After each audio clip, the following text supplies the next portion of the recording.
Good afternoon. কেমন আছো তোমরা সবাই? আশা করছি খুব ভালো আছো, আমিও খুব ভালো আছি। তো চলে আসলাম নতুন একটি ব্লগ নিয়ে। তো ব্লগটাকে স্কিপ করো না, কন্টিনিউ ভিডিওটা দেখতে থাকো। দেখো, তোমরা দেখতেই পাচ্ছ আমাদের বিছানাটার অবস্থা কি আমার। তো সকালবেলা ঘুম থেকে উঠে সব কাজ সেরে ঘরে চলে এসেছিলাম। ঘরে এসে বিছানাটা গুছিয়ে নিচ্ছি।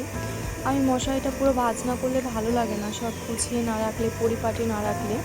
বর বাড়িতে আসলে যদিও একটু এলোমেলো হয়ে যায় ঘরটা, কিন্তু আমি যখন একা থাকি যেখানের জিনিস সেখানেই থাকে, একদম এলোমেলো হয় না।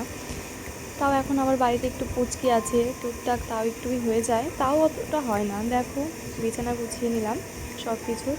তারপরে দেখো চা খাচ্ছিলাম, আরও বলছে কাকিমণি কী খাচ্ছ তুমি?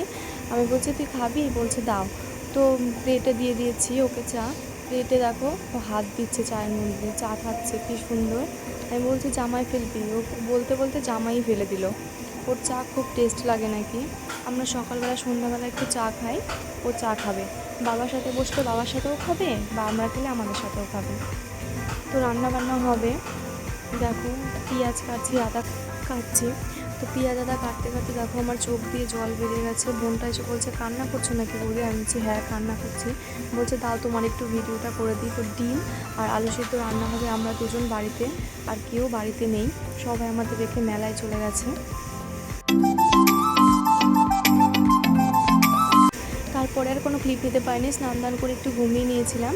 বিকেলবেলা দেখো আমার মা, মানে শাশুড়ি মা, সবাই মিলে যাচ্ছে মেলাতে টোটোতে করে।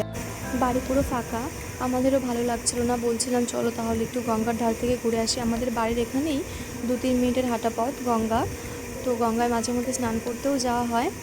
তো সেই গঙ্গার ধারে যাচ্ছি। গঙ্গার ধারে যেতে যেতে আমাদের আম বাগান পড়ে, কলা বাগান পড়ে, লেবু গাছ আছে। তো সেটাই তোমাদের সাথে একটু মানে শেয়ার করব বলে ভিডিও করেছিলাম। তো দেখো সবাই আমরা হেঁটে হেঁটে যাচ্ছি। সত্যি গ্রামের প্রকৃতিটা কত সুন্দর, এটা কিন্তু শহরে গেলে কিছুই পাওয়া যাবে না। এতটা সুন্দর গ্রামের প্রকৃতি হয়, সবুজ গাছপালা, কত সুন্দর। দেখো আমরা গঙ্গায় চলে এসেছি।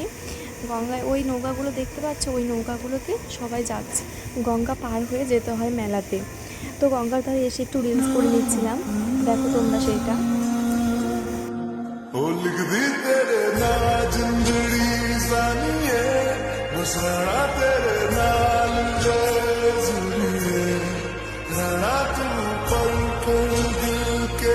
ঘুরে ফিরে বাড়ি চলে এসেছি। তারপরে এসে দেখি বাবা চলে এসেছে, রাত্রে রান্নাবান্নাও কমপ্লিট হয়ে গেছে। বাবা দেখো মেলা থেকে পুকুরের জন্য কত জিনিস এনেছে। ঢোল নিয়ে এসছে, তারপরে একটা হামালদিস্তা আনতে বলেছিলাম ছোট, সেই হামালদিস্তা এনেছে, কত কিছু এনেছে, দোলনা এনেছে। আজকের ভিডিওটা এই পর্যন্তই। যদি তোমাদের ভালো লেগে থাকে like, comment, share and subscribe করে দিও। টাটা।